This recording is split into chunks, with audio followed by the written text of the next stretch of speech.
Hey viewers, this is Favor Olasomi and welcome back to my channel. And today we are going to be reviewing the book titled The Clients. But before I go to that, I want to clarify two things. And first is that I'm going to be doing a very fast overview of this book, and then in later videos I'll be doing a video by video breakdown of this same book, and I'll do that for other books as well.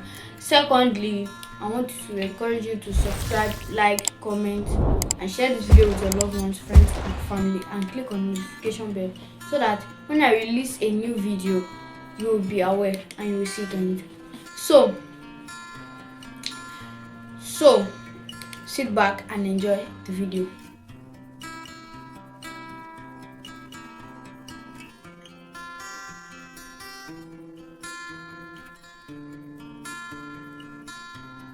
So in this video, I'm going to be talking about these 7 points.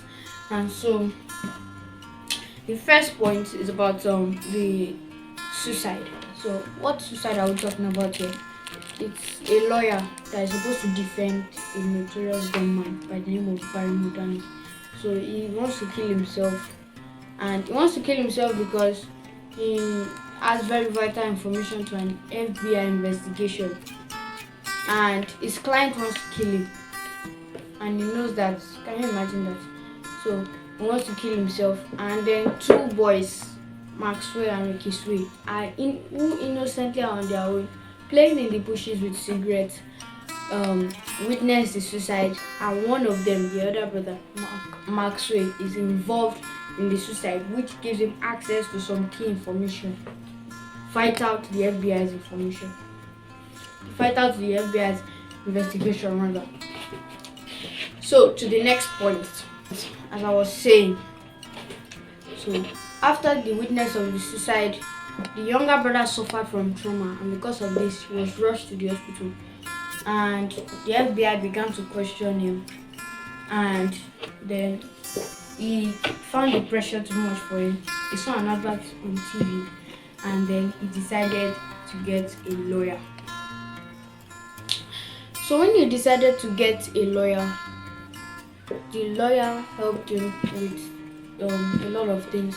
So they had a meeting with the FBI, and so one of the people supporting the investigation, when they saw that he was not going to reveal some certain information that was key to the investigation that he learned about when he was involved in suicide, they filed a petition for him to stand in court before a judge.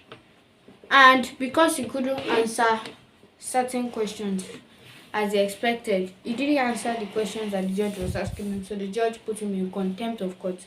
So the boy, Mark, at 11 years old, was in jail for a while. And while he was in jail, since the judge and Mark's lawyer are very close friends, they decided their plan was actually to keep him in prison for a while so that the mafia won't have any access to him. Since someone from their group earlier threatened him to not say anything about what the lawyer told him when he was involved in the suicide. And so their plan was to keep him in the prison so as to be safe. And the FBI were desperately searching for that information. So they issued a subpoena which they were supposed to serve Mark's mom, and his lawyer. So when they serve all three of them, then they must come to New Orleans, all the way from Memphis, to face a grand jury. And it's there that matters will really get intense. So after they served Mark, he wasn't ready to go to New Orleans. They served Mark in the cell. They served his mom in the hospital where she was with the boy who suffered from trauma. And they were going to serve his lawyer, but when they got to his lawyer's house, the mom lied to them that she wasn't at home and she sent them away. And so as a result of that, without them serving all three of them, they can't be forced to go to New Orleans without serving all three of them. And so Mark did the same thing, Mark faked the same symptoms that his younger brother exhibited when he experienced trauma after witnessing that suicide. So Mark faked those symptoms, and as a result of that, they rushed Mark to the hospital to when nothing was wrong with him. So he found the right time and he escaped, and he called Radiolaps with a hospital telephone and told his lawyer rather to come pick him up from the hospital. So as the lawyer picked him up, they were just driving and they didn't know where they were going. And then the lawyer asked Mark, like, where are we going? Because I'm just driving around the world. Where exactly are we going? And then Mark said that let's go to the place that was described that the body of this late senator is, because the suicide at the lawyer that committed suicide was supposed to defend a notorious known gunman who allegedly killed a US state senator and hid the body in the garage of his lawyer, unknown to the FBI. And so Mark said that let's go and check out this stuff in the garage of that lawyer to see whether he's lying or not. If he was lying and he's not in his garage, then I'll be off the hook from police, FBI, and everything chasing me. They'll be asking me questions and jail term and all of this stuff. So, and earlier on, they had discussed the judge and Mark's lawyer. I said earlier that they were very good friends. They had discussed the witness protection program, which the FBI brought.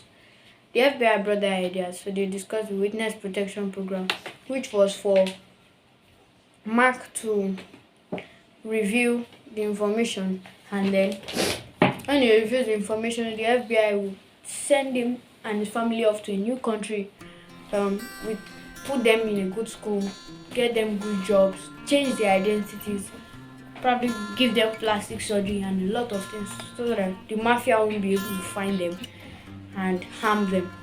But they have seen in movies that mafia informants who did that, it may take a while, like 2 years, 3 years, 5 years, but the mafia will eventually get them and kill them.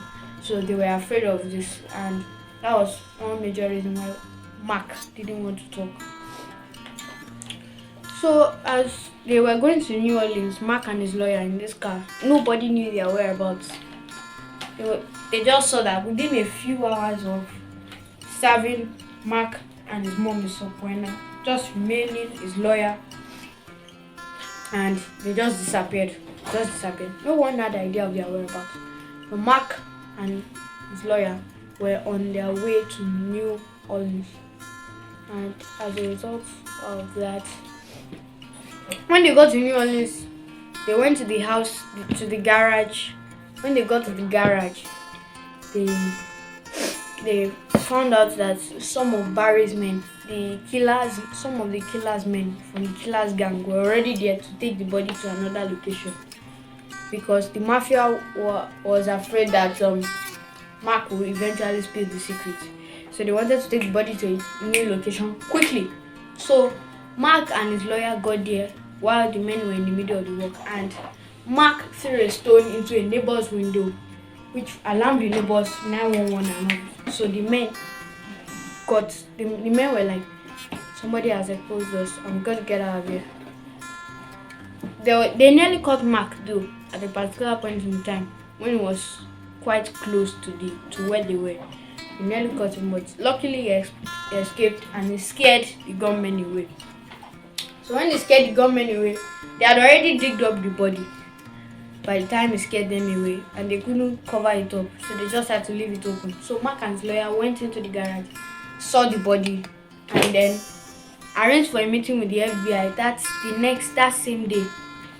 And then witness protection program came into place, and then they got flown to a new country, and that was how the book ended.